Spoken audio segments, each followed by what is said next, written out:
hello hello welcome welcome होइन हाम्रो यहाँ 10:30 भइसक्यो 11 बज्न लागिसक्यो हामी चाहिँ अनि हामी चाहिँ तिनजना मिलेर यस्तो भित्रको रुम मिलाउन लाग्छौँ अब हजुर हेर्नु हामी लुगा मिलाउँछौँ पुरै मिलाउँछौँ म चाहिँ आफ्नो काममा गएँ म पनि मेरो आफ्नो काममा गएँ त गाइस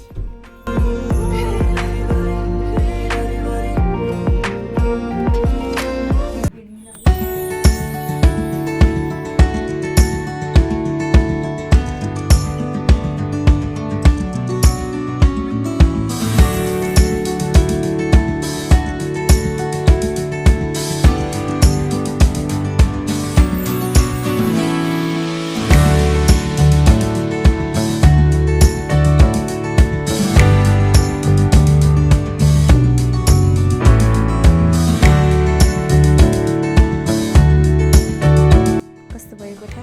एकदम हो बाल्छौँ काँस रमाइलो होइन बल्ल बल्ल रातभरिको काम भनेर